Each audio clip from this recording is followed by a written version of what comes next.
Shalom, jemaat sekalian yang dikasihi oleh Tuhan, kiranya senantiasa damai sejahtera Tuhan beserta dengan rekan-rekan semuanya. Kini tibalah waktunya untuk kita kembali dalam agenda ngopi atau ngopeni ati GKI Bojonegoro. Dan dalam edisi Rabu 4 November pada saat ini, kita akan melaksanakannya dalam suasana meditatif. Kita akan menggunakan beberapa lagu dari komunitas doa Taise, lagu yang sangat sederhana, tetapi kita akan menyanyikannya berulang-ulang supaya kita bisa menghayati setiap kata-kata yang terangkai menjadi pujian, menjadi doa untuk setiap kita. Maka, mari bersama-sama kita siapkan hati kita siapkan sepenuhnya diri kita. Kita masuk di dalam saat hening sejenak.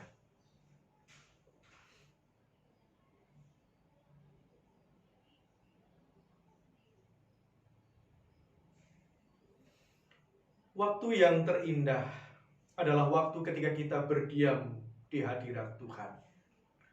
Bersama-sama kita memuji, tinggallah di dalam aku, tinggal di dalam doa. Tinggallah bersama aku di dalam doa, di dalam doa. Tinggallah bersama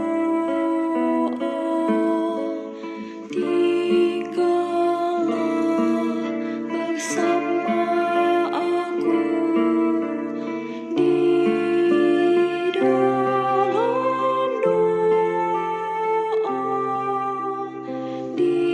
Tinggallah bersama aku di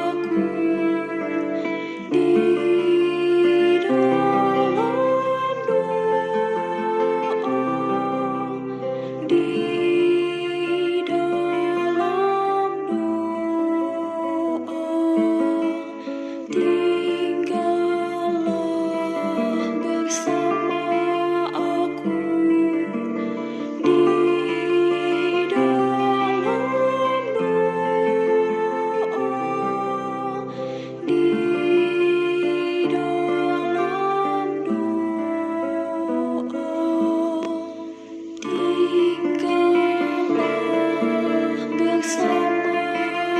di dalam doa, di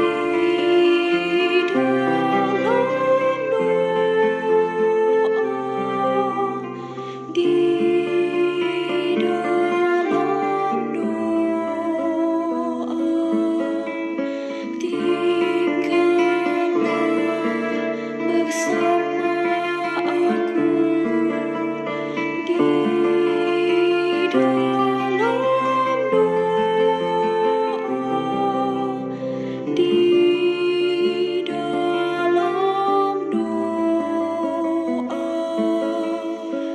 Tinggallah bersama aku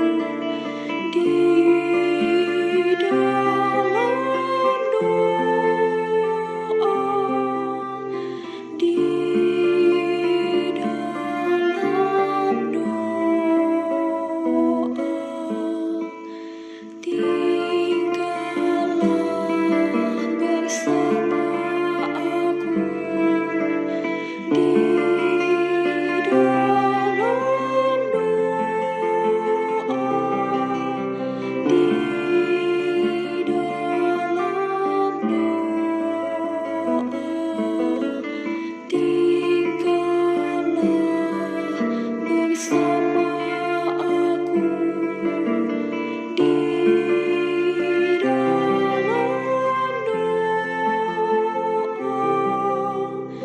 di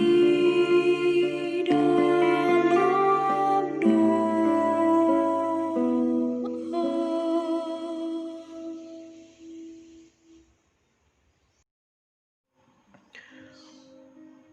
Mazmur 15. Mazmur Daud.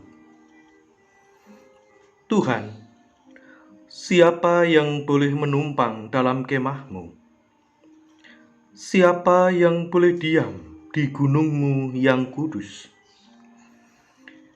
Yaitu Dia yang berlaku tidak bercela, yang melakukan apa yang adil, dan yang mengatakan kebenaran dengan segenap hatinya, yang tidak menyebarkan fitnah dengan lidahnya, yang tidak berbuat jahat terhadap temannya, dan yang tidak menimpakan cela kepada tetangganya,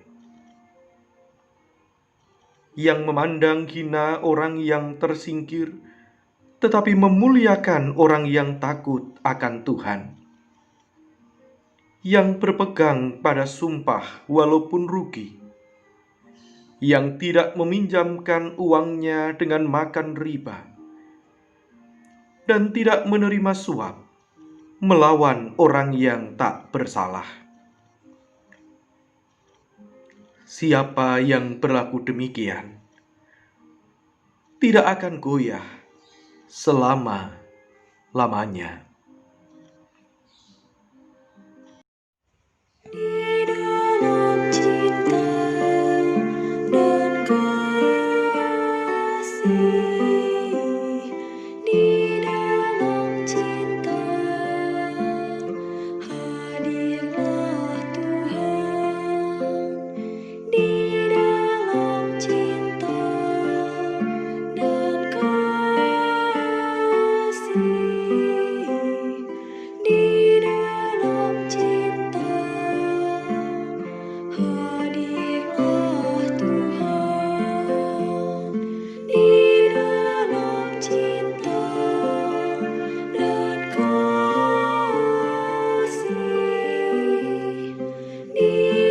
di dalam cinta hadirlah Tuhan. Di dalam cinta dan kasih, di dalam cinta hadirlah Tuhan. Di dalam cinta dan kasih, di dalam cinta hadirlah Tuhan. Di dalam cinta dan kasih, di dalam cinta hadirlah Tuhan. Di dalam cinta dan kasih, di dalam cinta hadirlah Tuhan. Di dalam cinta dan kasih,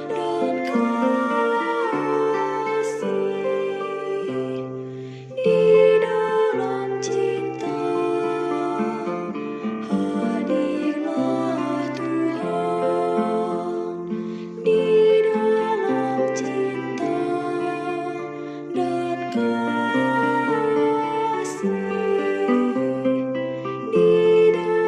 di dalam cinta hadirlah Tuhan. Di dalam cinta dan kasih, di dalam cinta hadirlah Tuhan.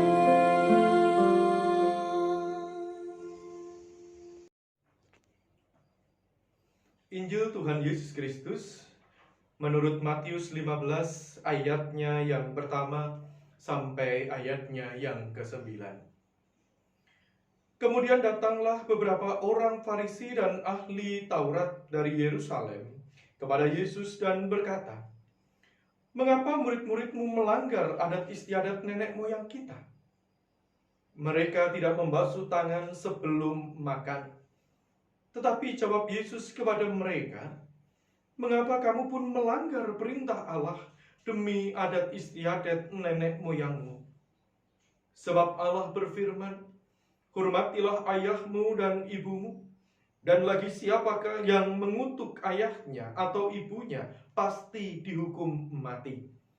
Tetapi kamu berkata, barang siapa berkata kepada bapaknya atau kepada ibunya, apa yang ada padaku yang dapat digunakan untuk pemeliharaanmu sudah digunakan untuk persembahan kepada Allah, orang itu tidak wajib lagi menghormati bapaknya dan ibunya. Dengan demikian, firman Allah kamu nyatakan tidak berlaku demi adat istiadatmu sendiri. Hai orang munafik, benarlah nubuat Yesaya tentang kamu. Bangsa ini memuliakan aku dengan bibirnya, padahal hatinya jauh daripadaku. Percuma mereka beribadah kepadaku, sedangkan ajaran yang mereka ajarkan ialah perbuatan manusia. Demikian Injil Tuhan Yesus Kristus. Berbahagialah setiap kita semuanya yang bisa menerima dan memeliharanya di dalam kehidupan hari lepas hari. Bapak, Ibu, dan saudara-saudara sekalian yang dikasihi oleh Tuhan, di dalam situasi-situasi yang sedang kita alami pada saat ini, ada begitu banyak kesaksian-kesaksian yang indah yang mengungkapkan bagaimana setiap pribadi atau keluarga-keluarga terus menjalin relasi yang indah, yang baik dengan Tuhan. Satu keluarga menyatakan, kami bersyukur Pak. Kenapa? Karena di dalam situasi yang ada, kami tetap bisa beribadah bersama-sama dengan keluarga. Dengan liturgi yang dicetak, yang disediakan oleh gereja, kami bisa beribadah dengan baik. Kami bisa mencari waktu yang tepat, mencari waktu di mana seluruh anggota keluarga bisa berkumpul. Lalu kami bisa menikmati peribadahan yang indah itu bersama-sama dengan keluarga kami. Sementara lagi yang lain mengatakan bahwa dengan mengikuti peribadahan secara online, ada jam-jam tertentu yang bisa dinikmati, ada jam-jam tertentu yang bisa dipilih. Bahkan tidak sedikit yang mengatakan jam 6 kami mengikuti GKI-A. Ada sesuatu yang beda, kemudian kami mengikuti GKI-B.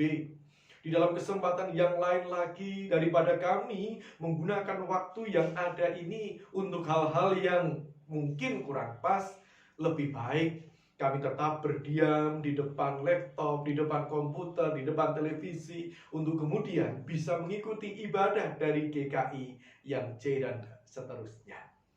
Bapak, Ibu, dan saudara sekalian yang terkasih di dalam Tuhan, mereka menyaksikan betapa indah, betapa menyenangkan ketika tetap bisa tinggal di dalam hadirat Tuhan, tetap bisa beribadah, meskipun itu dilakukan secara online. Bahkan bukan hanya sekali, dua kali, berkali-kali. Ya, yang lain lagi mereka menyampaikan sebuah pengalaman betapa menyenangkannya hari-hari belakangan ini. Kenapa? Karena tidak sedikit orang yang dengan begitu mudah, dengan begitu bersemangat mengirimkan berbagai macam model. Saya katakan berbagai macam model, renungan-renungan singkat. Baik itu dalam wujud gambar, dalam wujud video, ataupun dalam wujud tulisan-tulisan, renungan singkat. Kita bisa memilih, bahkan mungkin kita bisa dengan bertekun dan setia mengikuti semuanya itu dengan baik. Bapak, Ibu, dan saudara sekalian yang terkasih dalam Tuhan, itu artinya di dalam situasi yang baru ini, rupa-rupanya lambat namun pasti setiap pribadi-pribadi menemukan polanya, menemukan metode yang paling tepat. Bagaimana saya bisa beribadah kepada Tuhan, bagaimana saya bisa beribadah secara pribadi, atau mungkin beribadah bersama-sama dengan keluarga, bahkan dengan tetangga yang seiman, lalu bergabung bersama-sama untuk bisa memuji dan memuliakan nama Tuhan. Ya, satu hal yang sangat indah. Tetapi bacaan kita hari ini, Bapak Ibu dan Saudara sekalian yang terkasih dalam Tuhan, secara khusus ayatnya yang ke-8 dan ayatnya yang ke-9, ini menjadi sebuah ayat yang layak sekali untuk kita renungkan bersama-sama. Ketika di situ dikatakan, bangsa ini memuliakan aku dengan bibirnya, padahal hatinya jauh daripadaku. Ya, saya katakan ayat ini layak untuk kita renungkan. Kenapa? Karena di tengah-tengah euforia atau di tengah-tengah kemudahan kita untuk beribadah secara pribadi, secara keluarga, ibadah onsite maupun online, di tengah-tengah geliat kita untuk mengikuti berbagai macam ibadah-ibadah yang lain, pertanyaannya adalah, apakah melalui ibadah itu kemudian kita bisa memuji Allah dengan sepenuh hati?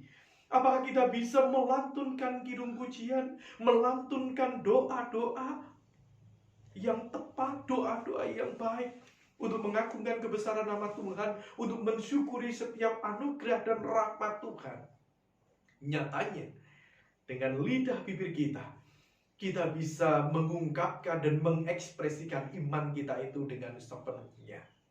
Kita bersyukur. Tetapi kemudian yang kedua adalah, apakah hal itu berangkat dari kedalaman hati? Apakah hal itu memang berangkat dari sebuah kesungguhan? Ini adalah hasil perenungan saya. Ini adalah hasil penghayatan saya akan kebaikan Tuhan. Dan hati ini diliputi dengan syukur. Sehingga bukan hanya lidah yang memuji, bukan hanya bibir yang memuji, tetapi segenap hati, segenap hidup memuji dan mengagungkan kebesaran nama Tuhan. Jika itu sudah kita lakukan, makin kita bersyukur. Jika itu yang sejauh ini sudah kita jalankan, luar biasa. Kita sudah menjalani apa yang seturut dengan kehendak Tuhan. Tetapi manakala ini belum, atau mungkin sementara waktu terabaikan, sepertinya kita memuji, tetapi hati kita ini jauh daripada Tuhan. Sepertinya berdoa, tetapi ternyata yang ada di dalam hati kita ini beda dengan itu. Maka ini adalah kesempatan untuk kita mendengar teguran Tuhan, untuk kita mendengar peringatan Tuhan. Karena sungguhnya ibadah adalah hati yang memuji, atau hati yang penuh dengan syukur, dibarengi dengan mulut yang memuji dan mengagungkan kebesaran nama Tuhan. Jemaat sekalian yang dikasihi oleh Tuhan, bahkan sebenarnya yang menjadi kritik daripada Tuhan Yesus pada saat ini adalah bahwa sebenarnya ibadah itu bukan hanya terhenti pada kidung pujian, bukan hanya terhenti kepada sebuah ritual-ritual yang dilakukan di dalam gereja atau di depan kamera, tetapi lebih daripada itu. Bagaimana kemudian kita ini boleh merealisasikan dan mewujud nyatakan sabda Tuhan itu dalam kehidupan sehari-hari. Salah satunya tadi dikatakan ada sebuah perintah untuk menghormati orang tua.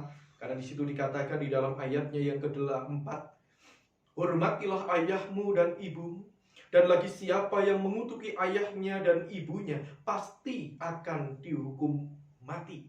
Nah, satu firman yang tentu tidak hanya cukup kalau ini dihayati dalam ruangan peribadahan, tetapi harus terrealisasi dan terwujud di dalam kesediaan hidup hari lepas hari di tengah-tengah keluarga. Apapun alasannya. Kalau di dalam bacaan itu tadi Kristus menegur orang-orang Farisi dan orang-orang ahli-ahli Taurat. Terkesan mereka begitu taat dan setia dengan Taurat Tuhan, tetapi mereka mengabaikan perintah Tuhan. Maksud saya, mereka kelihatan begitu taat dan setia dengan adat istiadat, tetapi mereka mengabaikan sabda Tuhan. Ibadahnya ya, tetapi ternyata di dalam realitas kehidupan sehari-hari mengalahkan perintah Tuhan dengan adat istiadat semata-mata. Tetapi kita menghayatinya demikian, bahwa sebenarnya bagaimana firman Tuhan itu yang boleh kita rasakan dan kita alami di dalam peribadahan kita, kemudian itu kita perjuangkan untuk bisa terwujud dalam kehidupan sehari-hari. Betapapun itu kadang harus berseberangan dengan adat istiadat yang ada, berseberangan tradisi dengan tradisi-tradisi yang ada. Firman Tuhan adalah yang lebih utama. jika tidak demikian, jika sudah demikian, maka sesungguhnya kita sudah dibebaskan dari kesalahan yang ada di dalam poinnya, ayatnya yang ke-8. Percuma mereka beribadah kepada Allah, sedangkan ajaran yang mereka ajarkan ialah perintah manusia. Mari kita tetap bertekun di dalam peribadahan kita. Tetapi lebih daripada itu, mari kita dengan sepenuhnya mengajarkan dan melakukan sabda Tuhan itu di dalam kehidupan kita sehari-hari. Mungkin melewati adat istiadat dan tradisi yang ada. Mungkin melampaui tradisi-tradisi yang ada. Tetapi bisa jadi kita harus melewatkan tradisi itu dan lebih mengutamakan kehendak Tuhan. Saat hening bagi kita.